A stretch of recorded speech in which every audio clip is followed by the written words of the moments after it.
Welcome to Black Businesses Matter, a podcast about why Black businesses matter and the benefits of collaborating and advocating for Black businesses to drive impact.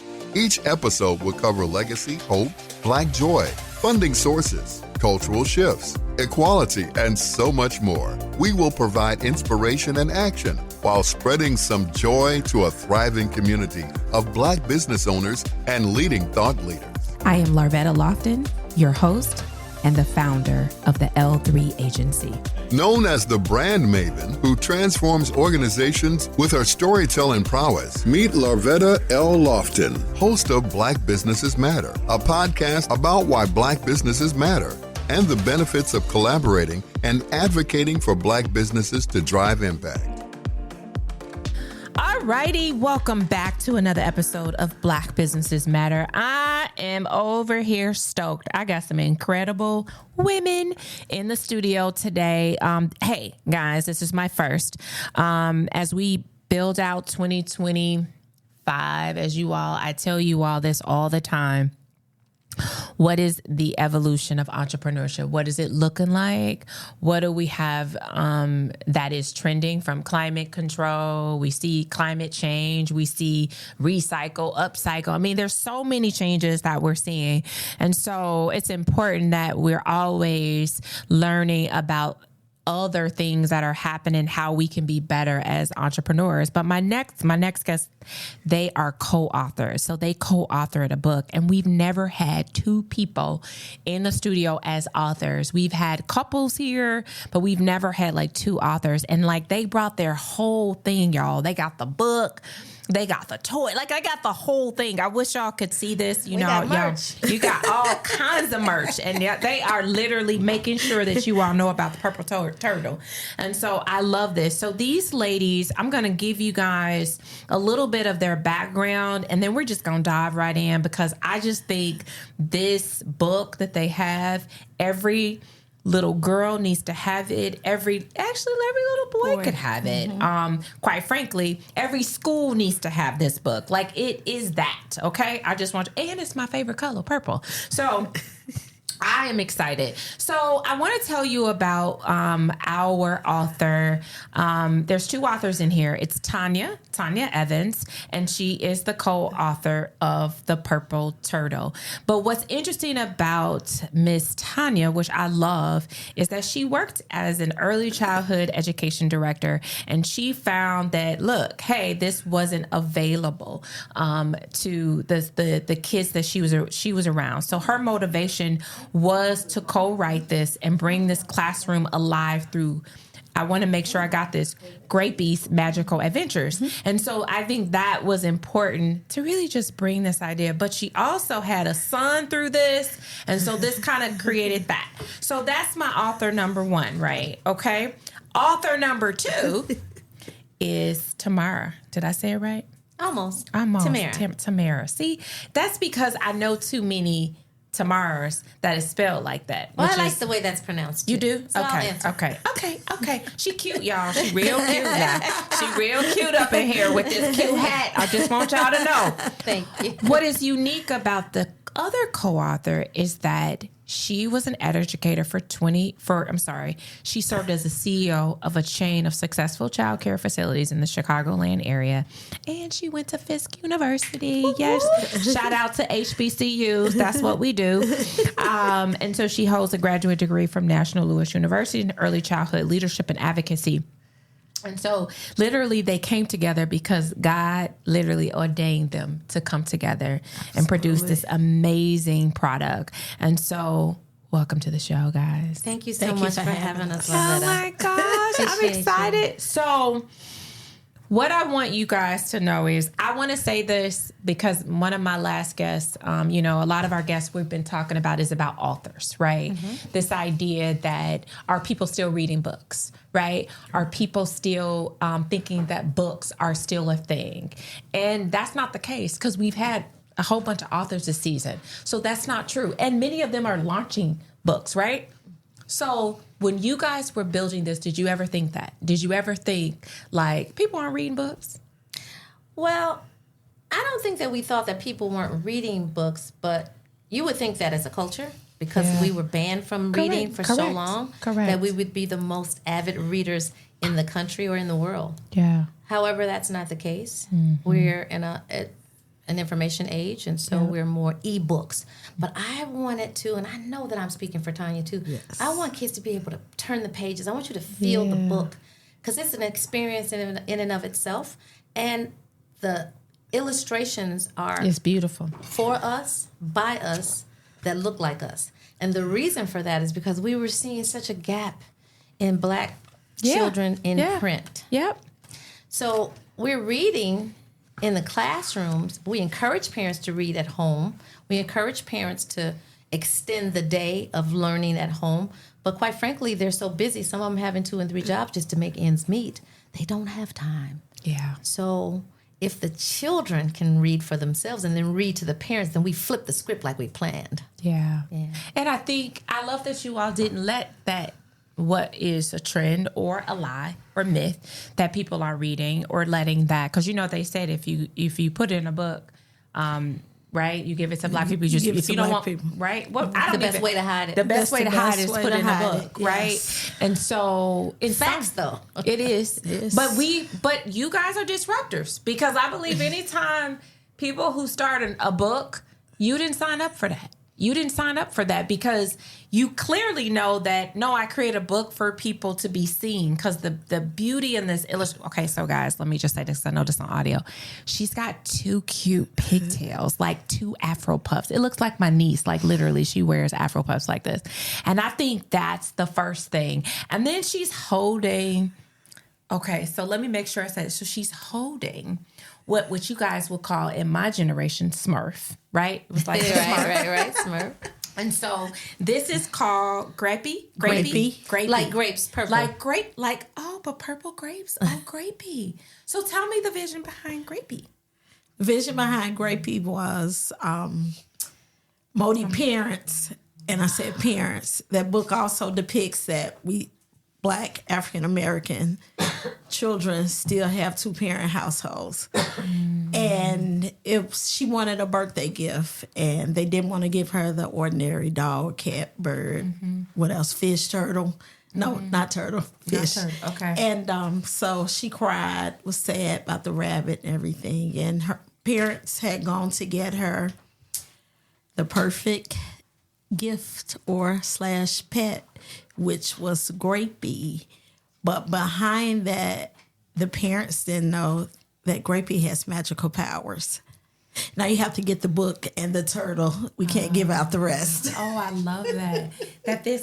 Just so you know, in the studio, I'm holding on to Grapie right now like it's my baby, because I need all the magical stuff. So how did you guys team up? I'm going to let Tonia tell that story. She tells it so good. But I get so emotional when I tell Yeah, don't it. start all that crying either. Okay. It's okay. We cry on this podcast. I wanted to get in childcare, and I was working in the hotel industry, and my old boss, Herbert Hedgen, may he rest in peace, he said, "You don't want to do this?" I'm like, "No." I said, "I want to do childcare." He said, "Okay, I'm going to put you with a young lady. I consider her the Oprah of daycares." I was like, the Oprah of daycares? Oh, I'm in the right hands. Wow. So he introduced us. She answered, because I'm like, Oprah daycare, she's not going to answer a phone, right? I told her who I was. She said, okay, I'm getting ready to open up another location. I said, okay. She said, be at my house at 5:30. I'll get there at 5 o'clock every morning. She called me. She like, where are you? I said, oh, I've been out here since 5. I'm waiting on you. So we were gone from 5:30 in the morning until 6:30, 7, 8 at night. So when we wrapped up my mentorship, I asked her, what do I owe you? I done followed her every day, everywhere, from sun up to sundown. She said, just give back to another Black woman. Oh, I love that. And I did that. And I called her, I said, after about 5 years of that, I said, things didn't work out on that. I said, I'm going to be a stay-at-home mom. My son is 22 now, by the way. Wow. I said, I'm just going to stay at home and eat bonbons, is what I told her. Right. It was a child care crisis going on. And she said, it's a child care crisis, and the schools in the city, they're not doing so well. So I went to a first location, and it's about 8 kids. I stayed there 30 days. I told her, I said, don't pay me nothing, because if I mess up, we even. Yeah. That's my even Steven game. And left her about 80-some kids. So in 30 days. In 30 days. And I said, no, it's not the neighborhood. It's the staff, And that's, you have to go out and get them. They're not going to knock on the door all the time. Long short of that, the center that she was opening, I'm there now. Wow. 201 children. And I told her, I said, this where it started. This is where, but just full circle, the young lady that I helped at the other daycare, I said, she told me to give back to another Black woman. I worked a full year for free. She said, I didn't tell you to do that. I told you to give back. But I did it. And I was just sharing with her the other day because I'm getting ready to open up my own location now. But I told her, I said, do you remember you told me to give back to another Black woman? I said, there's no textbook or nothing that you have given to me free of charge. Everything there is to know about childcare. I said, so what I did, what you paid for to me, I paid for it to somebody else, and look how I've gotten it 100-fold. Not 10-fold, awesome. But 100. Yeah. So I just say to people, be nice to people. Yeah. It's just nice to be nice. And it's nice to be nice and not expecting anything. And that's what she always said to me. You never ask for anything. You always help. And I was like, we two are the same. We always say, oh, I didn't know I would meet somebody and then like myself. And based on this, how did the conversation with the book come? The conversation with the book wasn't about a book. It was about a business. We wanted to combine our collective experience in childcare. So our collective experience in childcare is too many years to tell on any platform. So I invited all of the admins to a retreat, I'll say. It's like overnight. Let's plan. Okay. Let's see what we can do. Maybe we can come up with a basil that we can sell to some district schools or whatever. Tanya was the only one that showed up. Are you serious? Woof, woof. Wow. So we tossed around so many different ideas. And then we went into another business that was widely successful. Okay. That really was ancillarily connected to daycare. It wasn't actually daycare or anything like books, literature, nothing. And it took off immediately. And so then the next year, he said, well, what are we going to do this year? Anniversary. Still the only one that showed up. So we said, well, let's do a children's book series. Not one book. Let's do a children's book series. So we started noticing gaps in the literacy. And so stop there. I'm going to put a pin in that. Sure. Only because you both were in childcare. When you saw the gap, right, that there weren't Black and brown books being taught in childcare as practitioners, teachers, right, in this space, how did that make you feel? Voided. Discounted. Yeah. That's unworthy. Yeah. And it's not up to them. And whoever you decide who you want to put the antecedent to them is, that's yours. Yeah. But it's not up to them, whoever you put in that space, to fix our problems. It's up to us. So us got together and fixed it. So what I love that you took the whole complaining. Like, we complain, we talk. You know how we like, I'm just sick of this. And y'all said, yeah, but we have to have a resolution. We got to have a resolution. So in the childcare business, right, we talk a lot about, and I will tell you, you guys are the first business that is addressing like those formative years, right? That's really forcing it. Whereas a lot of times we're seeing the adolescent, adult, right? Yeah. Adult again, right? In some regards, like, what do you all see as from in the space of childcare that, because you've been in business for 20 years, in this space over 20 years, right? You've almost, it's similarly in this place of childcare. What do you see in this 20 years that we didn't have, that we have, that we do need more of today? Money. We need more resources. We need to be more respected. We need to be... There was a time when I went to school, a teacher was like a doctor. A teacher was respected like an astronaut. That's true. A pilot. Somebody that does something so phenomenal that even by virtue of the fact, they don't have to open their mouth, but by virtue of the fact that they are in that space, providing whatever it is that their expertise allows them to provide, they got the respect. Childcare, not so much. COVID gave us a respect that we hadn't had before. That's a fact. I can see that because people was getting tired of their kids in their house, and they were like, "Oh, I love y'all. Thank you for this." Yeah, I can see that. You know, people have to respect CBOs, childcare business owners, that we're not babysitters. We are educators. Thank you for that. Can you say that again? We're not babysitters. We are educators. And we came to get down. We didn't come to play. We understand that child play, all of that goes together, and children learn through play. But we came to put your child on 2 levels prior to or above their preschool counterparts so that you can pay now so you don't have to pay later. Do we know why we didn't take childcare seriously? Do we know why? Why? Because of what I just said, is people associate children with kids play. Got it. But now that you see this is a $30 billion industry, it's not so. People were asleep on those numbers, right? We weren't asleep on those numbers. And even with those numbers, they sound really robust, but even with those numbers, it's not enough. Yeah. It's a 40% gap in what the feds are saying that we should charge and what we are actually charging. Wow. And knowing that, right, when I do the numbers for childcare, I'm just going to do simple numbers, right? Right? A lot of times you're with them more than 8 hours.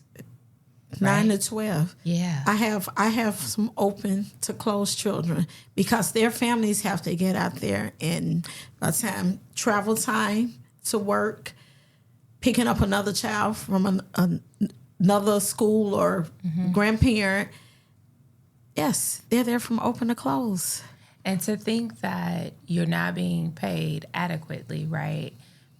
And you're there and that's 9 or 10 hours. That's a lot. But you know what the payout is? What is it?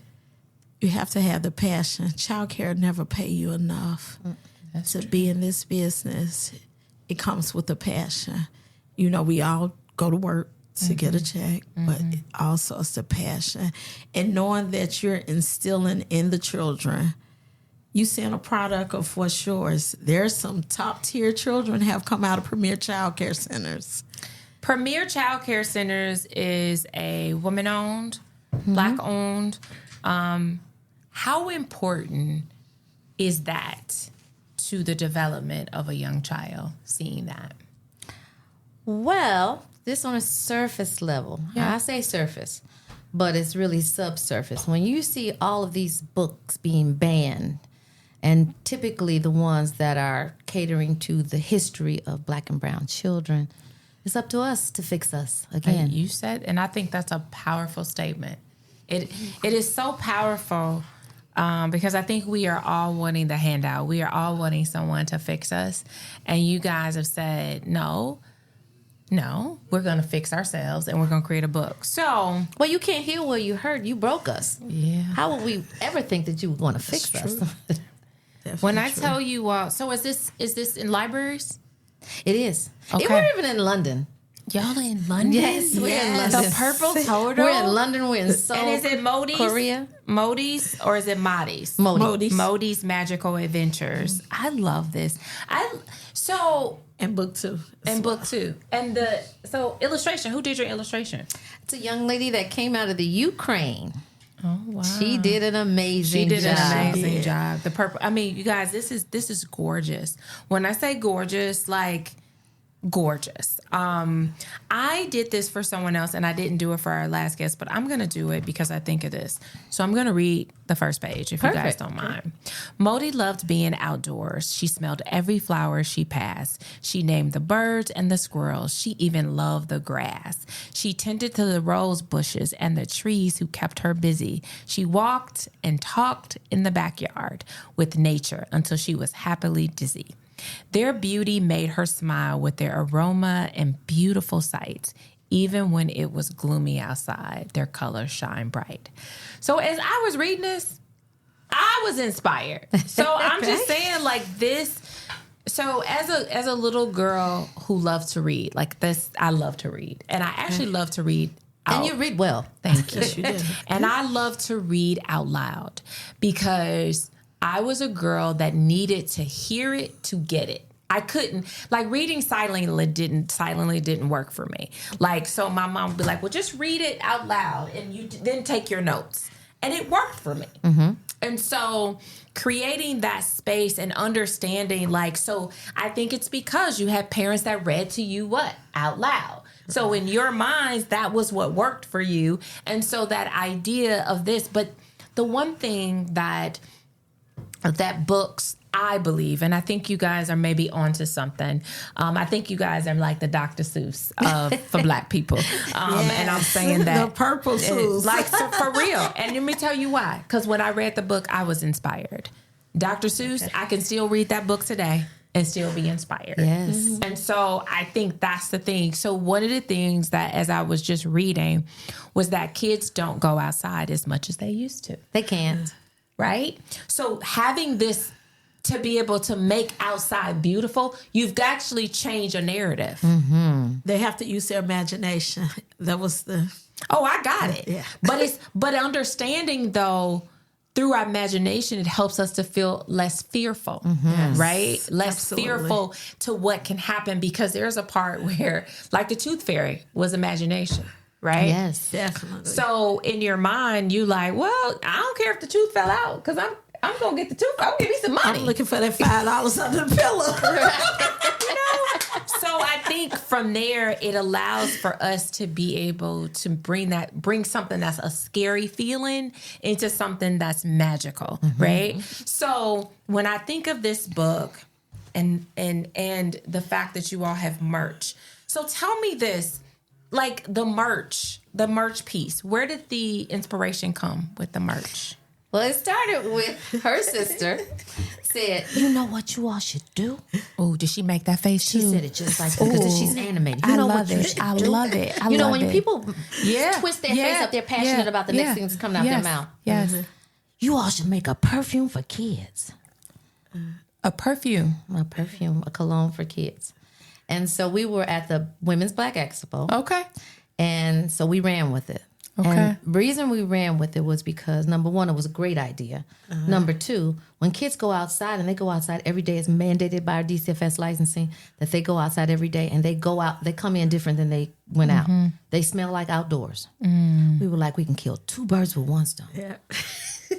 They can go out and smell the exact same way, but it's got to be potent because the air could take over that idea. Correct. So we put 40% oil in the perfume. It's cologne. It's unisex. So it's boys and girls. Okay. And so when they go out for the this perfume on here too? it's not on there. It's been in the box with it though. That's Yeah, why. that's why I do she smell it because I do smell it. I do. Okay. But you'll smell it because the oils is what sticks. Like in your luxury lines, you got 25, usually 30. We went above and beyond because kids need that. Yeah. So now when the parents purchase it, they've been taking it from them because it stays on. Yeah. I love that you guys really create an experience for the children to be able to go beyond the book, right? That you create an experience that's like, you know, I'm going to use this, the little kitty, right? It's the little kitty experience that you had the book, because they had purses. I think we had some perfume. We had a whole thing, right? So I love that you've created that to be able to do this. You're listening to Black Businesses Matter, and we will continue our conversation in a second. But first, take a listen to this special message for our BBM fam. We know how important it is to stay connected, so why not join our BBM Fam Club for special announcements and exclusive offers by texting BBM FAM to 312-300-1300. That's BBM FAM to 312-300-1300 today. Now let's get back to Black Businesses Matter. So what I've got to ask both of you all, you as a little girl, were you a girl who read books? As a little girl, who were you, Tonia? I was a scholar. Reading and math was my favorite subject. And yes, it was mandatory that we kept straight A's in the house, whole. And my son running joke is, when my sister and I are going back and forth, he like, which valley is right? Instead of saying valedictorian, I say, you just become valedictorian like we did. But it was just very important. And, being from the South, family was everything. So for us to collab and come together to show that Black families still do exist in this day and time, it was very important. Did you have a favorite magical character? All of them. Okay. So there's the imagination coming from, I see it. And I love that. Like, that's why you are great at what you do in the childcare space, because the fact that imagination is your superpower. And I love that. For you as a little girl. Did I read? Oh, yeah. As a little girl, were you a reader? I was, but but the reading sparked the writing. Got it. So I started writing poems when I was about 7. Okay. And I had the experience and the honor to be invited to Operation Push to read one of my poems. It was about Martin Luther King. And I'm a rhymer. I'm a rhyming poem. Come on and give us a rhyme. Can I I just gave. So that was the rhyme when I read? Those are the cadences. So if you notice, all of them. Oh, I did. Yeah. I picked up, because I know theater, so I know the rhythm, which is beautiful. Oh, wow. I love it. And kids, they memorize those things that they can relate to, and it's easier to teach them in song and in cadence because the retention rate goes up higher. Yes.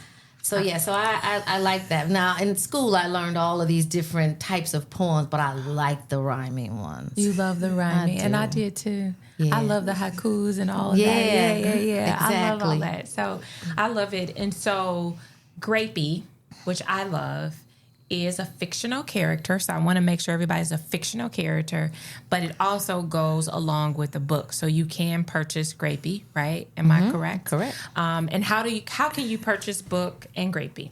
And Modi. The dog. Oh, Modi. Dog. Oh, yeah. Yes. And Modi. How can you purchase these? So you can go on our website, and that's the Purple Turtle, Modi's Magical Adventures.com. Wait, I want to slow down because we want to make sure they got it. The Purple Turtle. Modi's, MODIS. Okay. Magicaladventures.com. That's one word. One word. Oh. No spaces. No spaces. Nope. So and adventures with an S. And thank y'all for that. So it's a 5-part series. So 1 and 2 are out. 3 is coming out. We time release them, if you will. No, I got it. And so, any of this on Amazon? Mm-hmm. Okay, so yes, it's on Amazon. But we would prefer that you guys go to our website as Black owners. Okay. Okay. We've just had some bad experience with, and I thank you for saying that. Thank you. Yeah, I thank you for guys for supporting Black. Yeah, I appreciate that because I do believe, we have to get from that. Yes. So I appreciate you for announcing that. Are you in any bookstores in Chicago? No, not yet. Okay. We're in Barnes & Noble's online. Got it. Actually, we are in a bookstore in Chicago. And that's Soulful Chicago. It's in Pilsen. And that's 1508 East 18th Street in the Pilsen neighborhood. Nice. Yep. So can you tell me this from an imagination standpoint? Because I just want to get some imagination, right? By the time we reach this, we'll be in the new year, right? And so people are, I believe, making New Year's resolutions, right? Or making some changes in their lives, right? When I think of this book, and I do have friends that have made choices to only buy Black, that's their choice as their kids are developing so that their kids will know, and see themselves when they look in these books. So what can we challenge people with the children's books on what they need to do to be able to make sure that our children are developing, with confidence and being brave and that? What do you all think that people should be challenged more with? Taking away the tablets. Ooh. Give your child 15 Tonia, minutes. come on now. We're texting, talking. YouTubing. We're watching the latest reality shows. Take 30 minutes out with your children and just sit down and let them read to you. Tell me this, both of you all as educators, right? How impactful is that showing up in life? How are you all seeing that today? Like we say that a lot, like the technology. You're the professionals. Is that impacting our development of these kids? Mm-hmm. Beyond. Mm-hmm. I need to hear from the educators. If you look at what the district schools are doing, taking out cursive, how do you sign your name? Now you're printing your name. It's different. I mean, but it's easier to replicate. And in a world where people are scamming and taking people's identity, your signature has to be not necessarily readable, but legible. Yeah. Right? So that's on a very granular level. Yeah. But when you look at how many people are dependent on someone else's imagination, it really leaves less room for yours. So that was another one of the motivators in our book. Put your own imagination to work, right? And the way that you do that is you grab something out of tangibles, which these books are tangible. You grab something out of tangibles and then you make it your own. Mm-hmm. You know, Grapie and Modi and all of their friends, they're sending a message in each one of the books. The first one is adventurous. Mm-hmm. The second one is bravery. You can't be adventurous if you don't have bravery. Then the other three is boldness, confidence, imagination. So Grapie and Modi are giving you the tools. When I say you, I mean their reading audience, the tools for success and being on the pathway to progress on their own imagination laurels, not on someone else's that they swiped. That's good. And I really appreciate that because I think we don't understand the impact. I think what we've understood is that, right, it's okay. They can be on that, but what we are not understanding is that impact later. And I feel like childcare professionals see it, right? Because I'm sure kids come back to you when they're 13 and 14 and you look at them and 20 and like, oh my gosh, I was with them when they were 4 and recognize that technology, with those that are exposed to technology at a young age, I would think they have confidence issues in a lot of places too. And social media has really diminished confidence. And I don't think it was designed like that. I think it morphed into that. Yeah, I'm with you, Ryan. I don't think it was designed because it was word of mouth at a higher level so that you could tell, I could tell you, girl, go get that cute hat. Okay, girl. And it kept going. And it's now become something that we've used from a control standpoint. So I love, so I do want to use this moment that we do, which is our brag moments, our BBM bragging moment. You get to brag because what we find is that business owners, they're doing work and they forget to brag about all the wonderful things that they are doing. And so this is your brag moment. Tonia and Tamera, come on. All right. Well, I'm bragging on West Austin Development Center, located at 4920 West Madison, Chicago, Illinois. Please don't let the zip code scare you away. The Austin community has been a pillar in that community.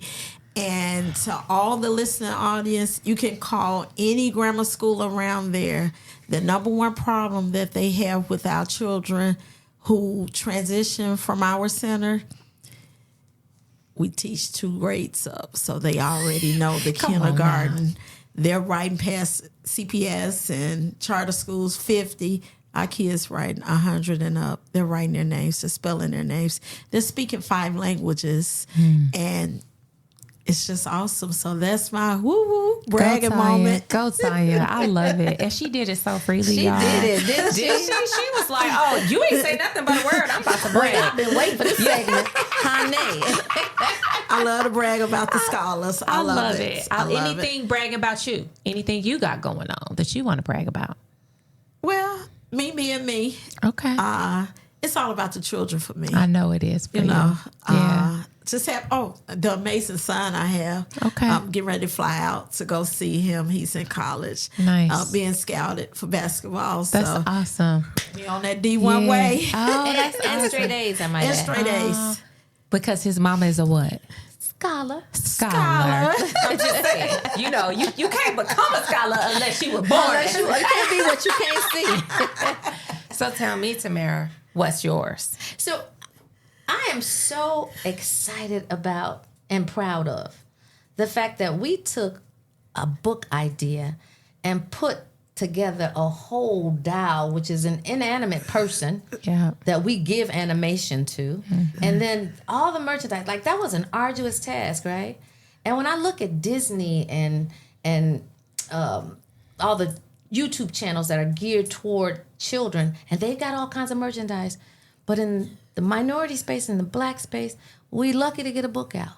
Yeah. We're lucky to get even if it's just books, we're lucky to get 1 or 2 or 5 books. But see, they got a whole ecosystem around their book and book series and movies. We got movies coming out too. I love it. Yeah. You guys have really created, to me, as someone, like you've created a whole experience for a child to be developed, right? So you have the book, which is a touch. You have the opportunity to touch again. You have the scent with the perfume. You have the opportunity from like you're hitting all the senses to be able to develop. And I think, and it's not overstimulated. It's at however you want it, right? It's however, whereas with technology it can be overstimulating, but the idea of the doll, and you can play, I was that magic, like I wanted to play house or play whatever, play school, play work, whatever the case may be. And so I press. It's interactive too. Oh my gosh, you ain't telling me. Where it says on. Where it says on. On the flat. Oh, right here. On the arm. There you go. Did y'all hear that? Good night. Good night. I love you. Oh, I love you too. This is a Black. Oh my God, this is a Black company, guys. Like, let me do that again because I just got stimulated. And it's a night light too, if you see. Oh, it's a night light. Hit it again. I love you. Good night. Oh my gosh. I love you. You gotta hit it again, and then the lights come on, and then they change colors, and it lights up the entire room. The child. Oh my gosh, I absolutely adore this. Like with everything in my power. She's like lit up blue, guys. If only you all could see this. Like, this is so dope. Like, literally, I'm just gonna tell everybody. Like, I need you to buy this for your godchild, your niece, your nephew. I don't care, your grandchild. This is something that you need them to have. And it is literally powered by 2 amazing Black women who worked in the childcare space. So they are not just developers, but I think that they are practitioners of this business, and they have impacted the world. And that, to me, is just an incredible story.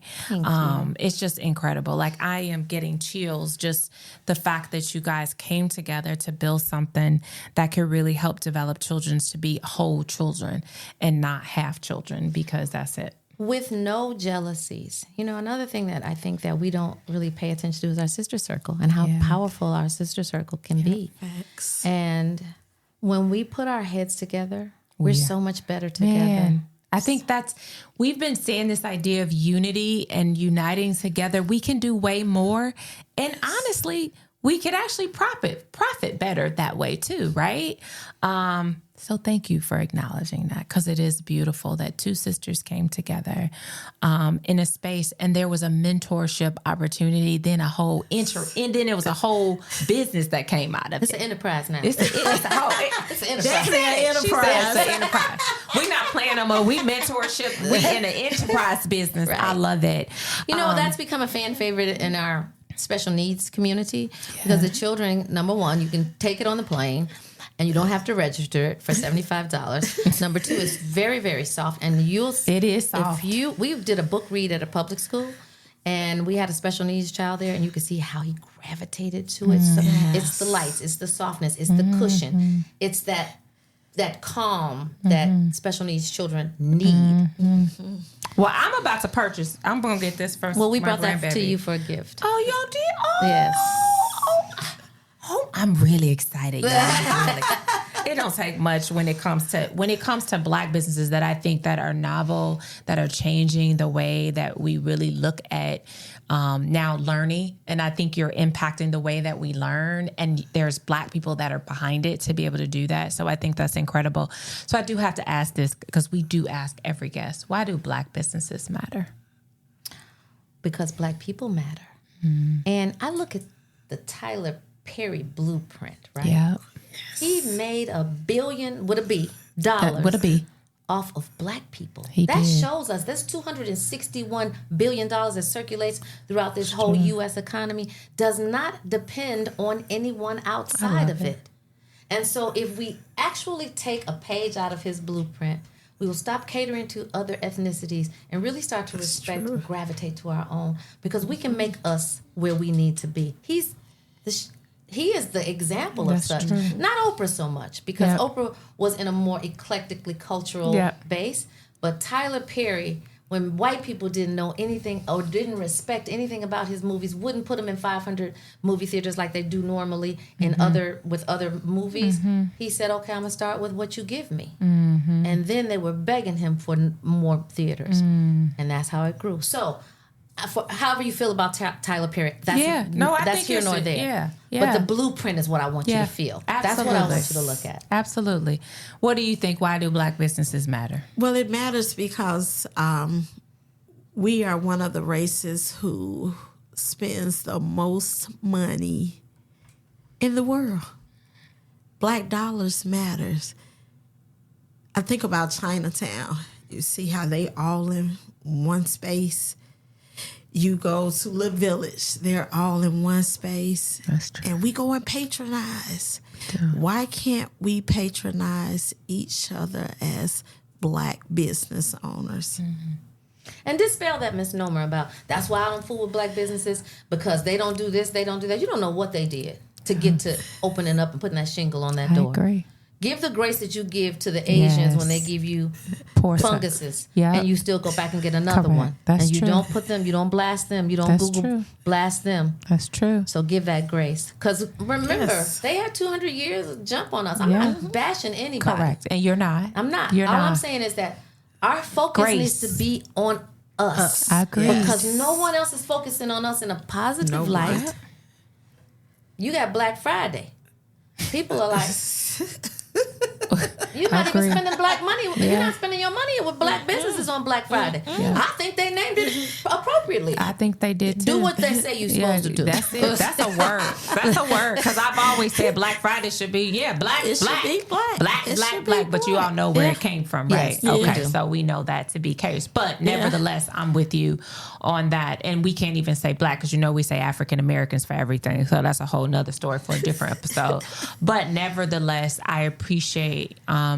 because I also believe that we should be able to do it where they can patronize us. I think it's a reciprocal, it's an ecosystem that we go to support them. And I think because we don't have that, there's a point where they don't know how to support us, because it's not people understand it's never to discriminate from them. It's about uniting, right? So if I understand that this is a business and I'm going to be intentional, that I'm going to travel and go into this community to buy X, that was designed. We do Jewish, it's the same thing, but we don't understand that because we buy black, it should also be available for people. This book, while this is black and brown, let me tell you something. Somebody that's not black and brown can get a whole lot of love out of this. How many white Barbies have you played with? A lot. And so that's my point. So the point is that it's okay, because you gonna get sick. It was too much for Modi, so she left feeling stuck. How many people feeling stuck? I don't care who that is, right? Correct. Black, brown, or white. That's human. That's human. And so let's get past color and allow for culture to be told, right? This is the culture that we're missing. And we didn't have this. So that's the thing. And I will say this, and I will say this, which is why we created Black Businesses Matter, was because we understand that we are all different. We come in different shapes, sizes, hues, but we also have different businesses that serve different things. We are not all beauticians, right? We are not all that. We can be all things. We're not all liquor store owners. We're not all liquor store owners. We're not funeral homes. And again, nothing against those businesses, because we need them all.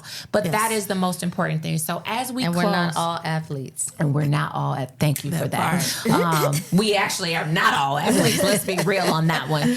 As we wrap up, guys, this has been one of the most incredible episodes where I've had two people in. I told y'all it was going to be hard for me, but I hope you guys got a lot out of this. And You didn't make it seem like it was hard. It was seamless. It was hard. It was hard to have two guests in the studio, but you guys are just amazing. I could feel the passion and the energy, and that's the part that I do love is your energy and your passion. So I do have to ask you all this because we believe that joy is a commodity and a currency. What brings you joy? God. Amen. Godly love. Just knowing that I've helped someone and only he needs to know what I did. That's good. That's one thing she and I definitely have in common. We do so much for people, but other people don't know. I love it. I love you. I love it. I love you more. Oh my gosh. That's why I said it was hard, but they brought this energy and it was God's love in it to get me through it because it is challenging. I was like, oh my gosh, we're going to be challenged with this one. But we got through it. What brings you joy? I don't want to seem like a copycat. No, it ain't a copycat. As soon as you said that, the first thing that popped in my mind was God. Because we have challenges. Yes. I mean, we have a plethora of challenges throughout the day. I'll never forget one time Tonia and I were working at a site, at one of the premier sites. And I said, Tonia, we've been going nonstop. You haven't eaten. I haven't eaten. Let's take a. She said, let's just get through the day. And God gets us through the day. Amen. And I don't care what challenges we face. We stay positive. It's never let me tell you what happened today. Because today's challenges are not tomorrow's. And God don't care what day it comes because he going to make those challenges non-challenges. So everything is based on faith. Everything is based on faith. I love it.